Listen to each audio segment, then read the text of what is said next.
Hey, good evening, everybody. This week we're going to be talking about our air transport analysis proposal, and this is going to be for discussion board week 8. So throughout the weeks, they've kind of culminated into this one proposal. We've talked about different parts of corporate aviation for this company, Wilson Enterprises, and their need for corporate aviation, and that's kind of going to be where we're going to start. The proposal off. The first thing that we need to do is determine the need. And realistically, Wilson Enterprises would have had use of on-demand aviation much before this point, because this is a very busy company. 120,000 travel miles on the airlines. That's a lot of miles traveled, and the time wasted in the airports that we've seen through the data. Driving to the airport through TSA layovers has been extreme.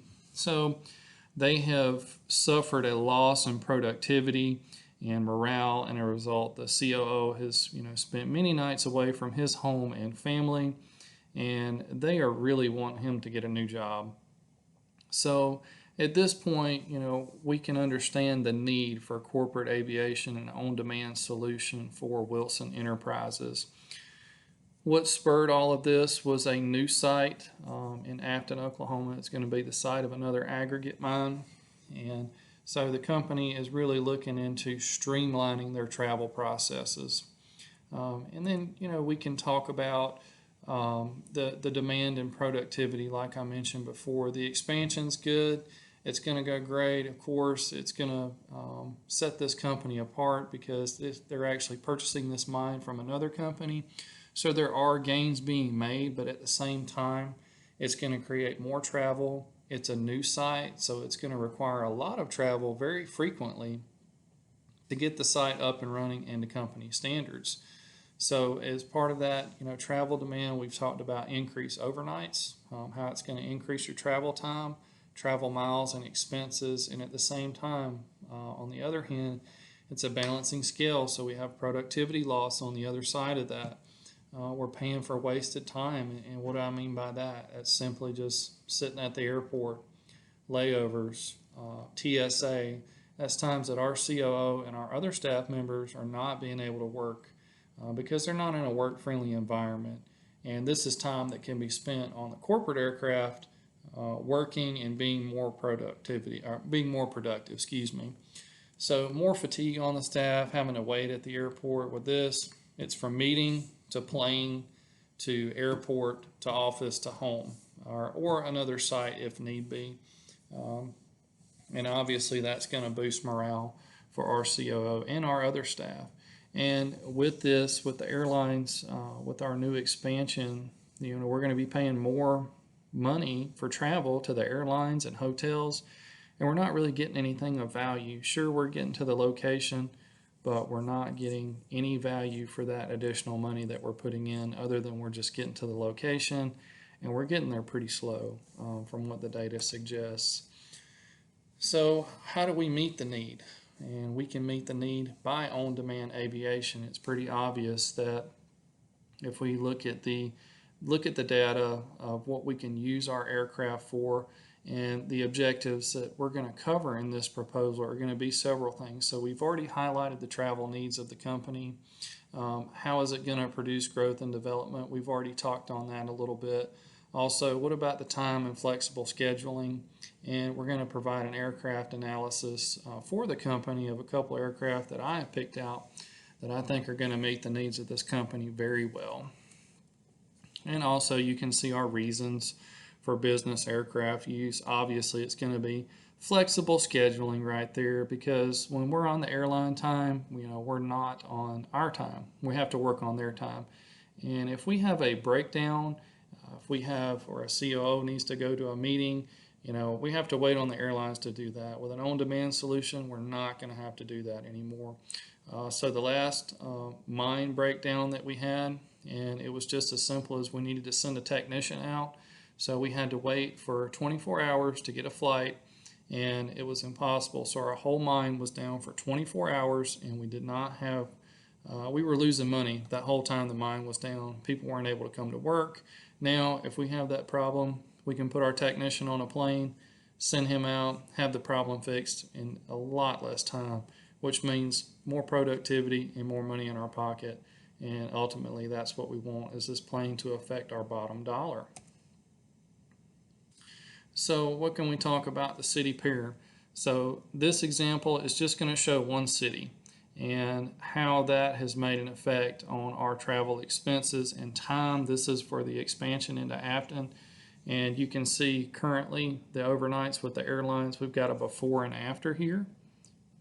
So if you look at before the expansion and after, but here's the big difference when we talk about on demand. Look at that difference there. It's just huge. I mean, you're talking about you're going down from 90% to 10% of your stays are overnights. I think at the most it's going to be 16 overnights after the expansion for the COO versus the 63 overnights. The travel time here on demand, this whole time, we're saving time. With the amount of this time saved, it's over a month of time that we're giving back to the company. And the travel expenses, after the expansion, it's a huge, huge expense. And if we're going to be spending the extra money, we might as well get something for that money. And these values are all based on the slower aircraft of the two. This would be the Conquest 2 versus commercial airlines. And on our map here, I've highlighted all the travel locations. I think it's key to see all of these locations on the map. And these are very close to where they are. They may not be quite exact, but as you can see, most of all our travel is here on the East Coast. And this is our main office is in Springfield. This is going to be our new expansion into Afton.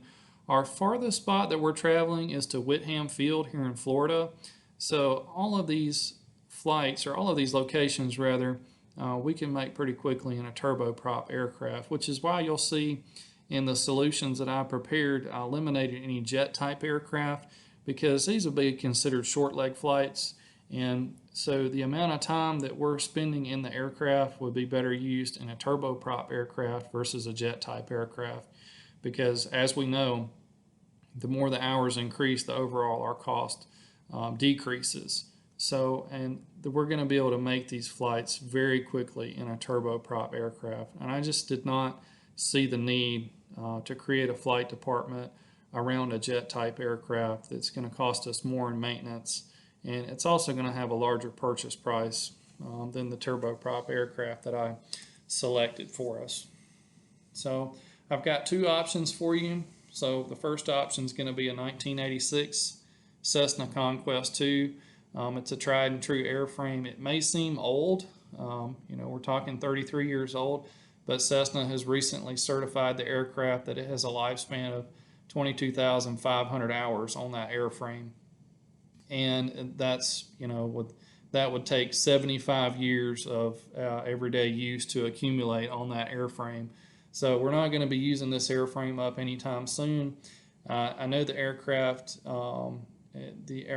is legendary for being able to haul. It's got a large payload. It also retains its value because these aircraft, with Cessna releasing that information now, they're in very high demand and they're hard to come by. But I think that there's a couple that on the market now that we could get a very good deal on. The other thing is they're single pilot capable. So if we have an instance where we only have one crew member, we could get them to fly the plane for us versus having to have two pilots. The second option we're going to look at is very popular, is the Pilatus PC-12, and this is the next generation, which is what the NG stands for. So the Pilatus is a Swiss-made aircraft, and it's very dependable. This aircraft can go in lots of places despite the looks of luxury. It is a workhorse.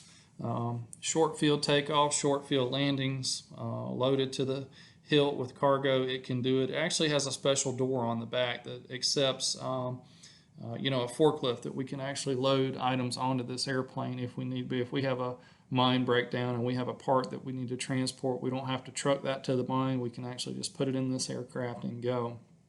So the pros for this aircraft are a lower maintenance cost because it does not have the two engines like the Conquest does. It's a lower fuel cost. We're burning less fuel. It's a little bit slower. The price is going to be higher because this is a new aircraft. We're talking almost in the 5 million range here. And it's also single pilot capable. So if we only needed to pay or have one crew member on this plane that's available to us, we can do that as well. We do not need 2 pilots for this aircraft. These are my references, guys. I hope you enjoyed the presentation. I like reading your comments. If you would, just put them down below and let me know what you think. Hope you guys have a great day. Bye-bye.